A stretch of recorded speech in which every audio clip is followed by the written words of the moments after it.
Assalamualaikum warahmatullahi wabarakatuh. Perkenalkan, nama saya Bangun Rizal Iksan, bisa dipanggil Iksan.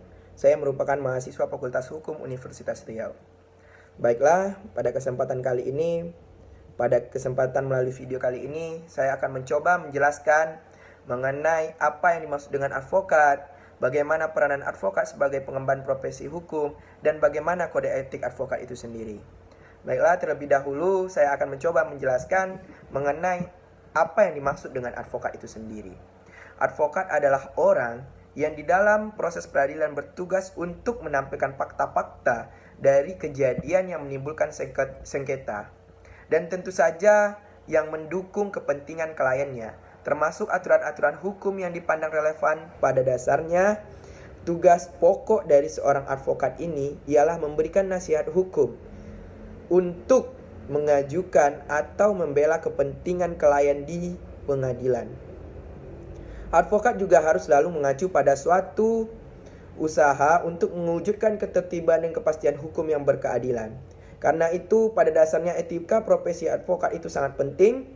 Secara etis, para advokat berkewajiban untuk menegakkan asas-asas hukum dan martabat manusia. Advokat sebagai pengemban profesi hukum tentunya, ia adalah orang yang memiliki keahlian berkeilmuan di dalam bidang hukum. Karena itu ia secara mandiri mampu memenuhi kebutuhan warga masyarakat yang memerlukan pelayanan di dalam bidang hukum. Di dalam lingkungan para pengemban profesi itu sendiri, dimunculkan seperangkat kaidah perilaku sebagai pedoman yang harus dipatuhi dalam mengemban profesi. Seperangkat kaidah itulah yang disebut dengan kode etik profesi, yang dapat tertulis maupun tidak tertulis. Tetapi pada dasarnya kode etik itu bertujuan untuk di satu pihak menjaga martabat manusia, menjaga martabat profesi yang bersangkutan, dan di lain pihak juga menjaga perlindungan atau melindungi klien dari penyalahgunaan keahlian atau otoritas profesional, yang pada dasarnya kode etik termasuk kelompok kaidah moral positif.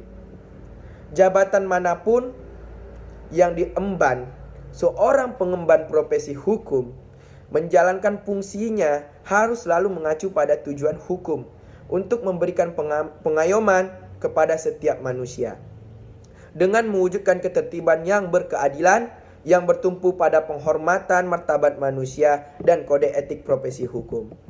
Mengenai kode etik advokat berdasarkan Perhimpunan Advokat Indonesia, yang dimana terdiri dari pembukaan dan 12 bab penjelasan mengenai kode etik, di mana pembukaan menjelaskan bahwa semestinya organisasi profesi memiliki kode etik yang membebankan kewajiban dan sekaligus memberikan perlindungan hukum kepada setiap anggotanya dalam menjalankan profesinya.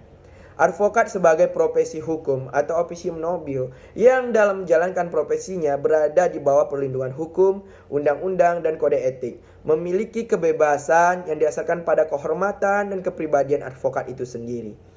Advokat yang berpegang teguh kepada kemandirian, kejujuran, kerahasiaan, dan keterbukaan, bahwa itulah kewajiban dari advokat itu sendiri, dan bahwa profesi advokat adalah selaku penegak hukum yang sejajar dengan instansi penegak hukum lainnya.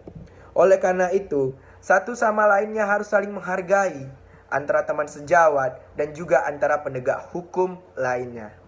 Oleh karena itu, setiap advokat harus menjaga citra dan martabat kehormatan profesinya, serta setia dan menjunjung tinggi kode etik dan sumpah profesi, yang pelaksanaannya diawasi oleh Dewan Kehormatan sebagai suatu lembaga yang eksistensinya telah dan harus diakui setiap advokat tanpa melihat dari organisasi profesi mana ia berasal.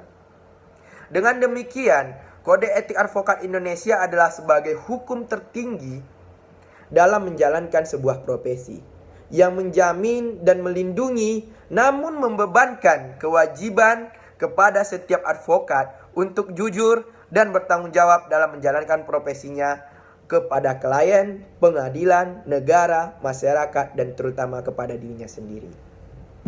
Di Indonesia secara umum dapat dikatakan bahwa hukum mengakui dan melindungi otonomi keberadaan profesi.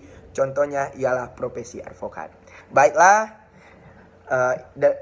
hanya itu yang mungkin dapat saya jelaskan melalui kesempatan pada video kali ini. Saya ucapkan terima kasih, mudah-mudahan video ini bisa bermanfaat bagi kita semua. Saya mohon maaf apabila ada kesalahan dan kekurangan di dalam memaparkan materi mengenai advokat ini. Sekali lagi saya ucapkan terima kasih. Wabillahi taufiq wal hidayah. Wassalamualaikum warahmatullahi wabarakatuh.